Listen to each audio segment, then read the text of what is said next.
Let's take our soap making craft into the toy department.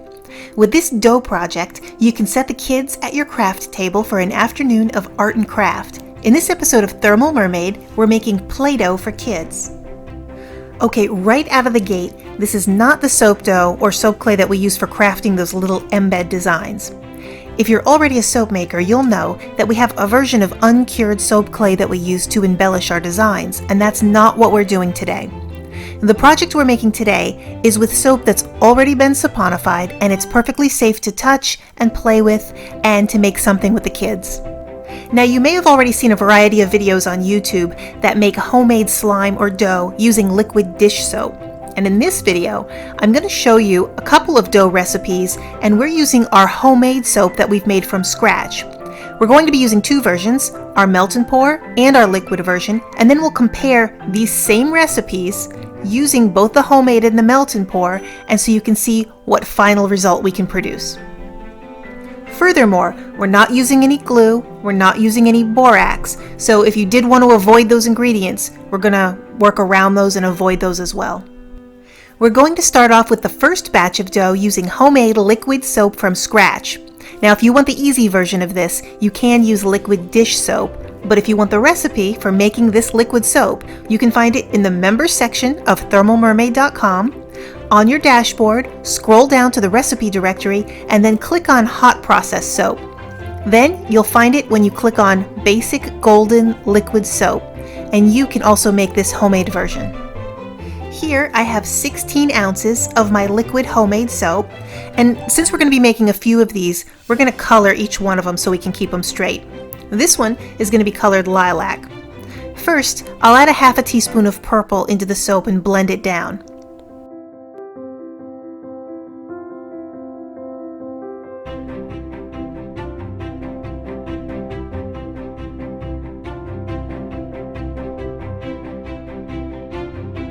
The rest of the recipe is going to be equal parts cornstarch and baking soda. And I'm just going to add this in a little bit at a time just to keep everything under control.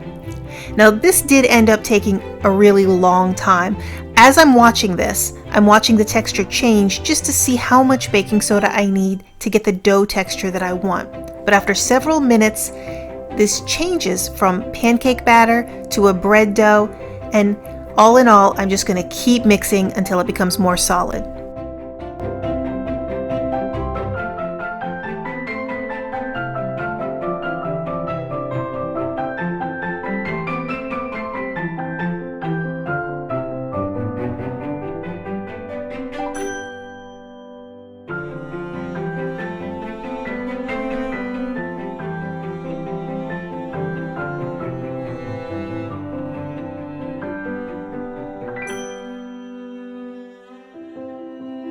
And this does take a long time. So while I'm doing this, let's stop and take a look at the difference between adding the cornstarch and the baking soda. Over here, I've got 2 balls of dough made with homemade liquid soap, and on this side, I've only used cornstarch. The dough's kind of soft, it's a little bit mooey, and if we keep playing with it, it will eventually just turn into paste in my fingers. Over here, I've mixed homemade liquid soap, and I've only mixed baking soda. Now this version is stiff and crumbly. Both of them will make something that you could play with easily, but if you want the best texture, we need to get these two mixed together. So in this case, for our best liquid soap dough recipe, the lilac dough ends up being 1 part soap, 1 part cornstarch, and 1 part baking soda. Well, since I started out with 16 ounces of soap, we end up with 48 ounces of dough. It's a bit much, but we finally do get the texture that we want.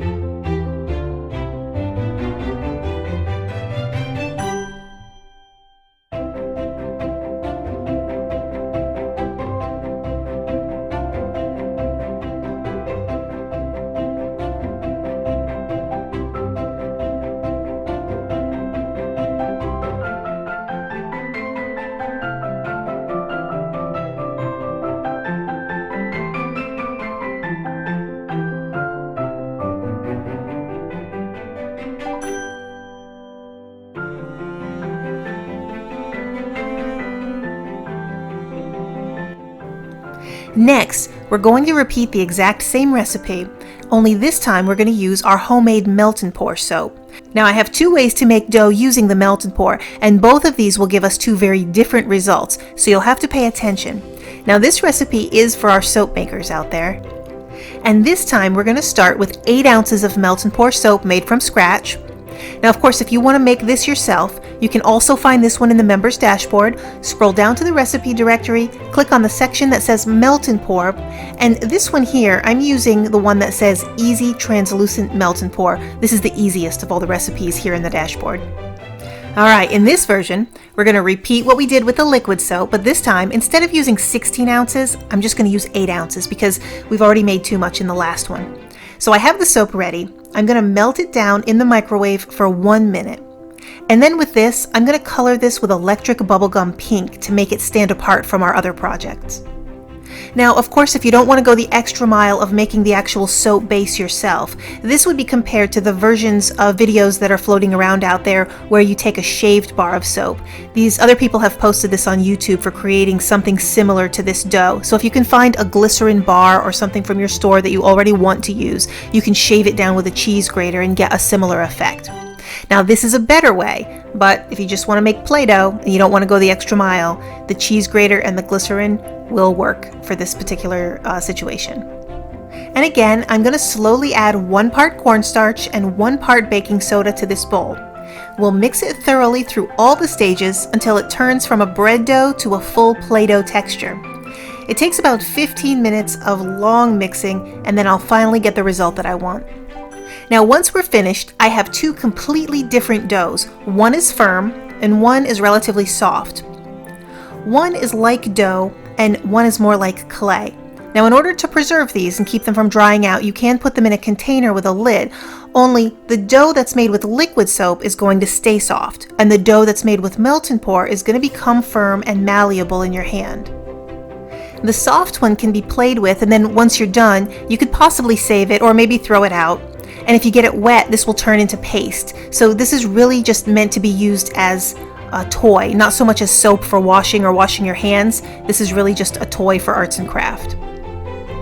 Now the harder one, however, this one can be brought into the bath and it can be used as a soap, and it'll feel like a ball of dough. This won't turn into paste, but it will lather, it will dissolve fairly quickly, but as you're playing with it as the child is playing with it in the bathtub, they can squeeze it and turn it into different shapes. So this one has sort of a different fun effect, but this one also can be used as a soap that you bathe with. Now that we have these 2 differences, I'm going to show you one more variation. Here is a soft, stretchy dough that was made with the melt and pour. Now this is the same recipe that you saw me make with the pink dough. However, as this was finished, I diluted it with 50% more water. This is for those of you who want to make the melt and pour version out from scratch. If you're doing this at home, then you can alter the melt and pour version of this so that you can create a dough that stays nice and soft. It'll look like the liquid version, and it will feel like the liquid version, but we're using the melt and pour recipe. Now, this was never allowed to fully turn into hard soap as we were cooking it down. It gelled, and I allowed for it to turn into somewhat of a sludge. And from there, I added the 1 part baking soda and the 1 part cornstarch. The final result in this recipe, it's a melt and pour soap that will still stay soft while you have the dough stored. Now this is just a bit more stretchy, and if it starts to dry out, you can wet it and it turns right back into dough very easily. So you can get the liquid version of dough, which stays nice and soft. It's meant to be played with. You can get a more firm version of dough with the melt and pour, and you could actually turn that into a bath toy. Or you can get a hybrid version of the melt and pour one where it's still soft and doughy. Chances are this will also turn into a paste if you try to wash with it. It won't stay firm with the same kind of integrity as this pink bar, but again, you can do this with the melt and pour version. So here are 3 different versions of soap Play-Doh. Each one of them is a slightly different recipe, but they all use 1 part baking soda and 1 part cornstarch. All 3 are made from hand soap. There is no detergent, no borax, and no glue in any of this recipe. You can make them 100% from scratch with the recipes found at thermalmermaid.com if you want to, or you can alter these versions with liquid dish soap or with soap shavings. Now, if you have a recipe that you'd like to share with us, or discuss this one, feel free to come on over to the Facebook group and talk about it over there. And until then, have fun with your playdates, and I'll be back tomorrow with a new recipe.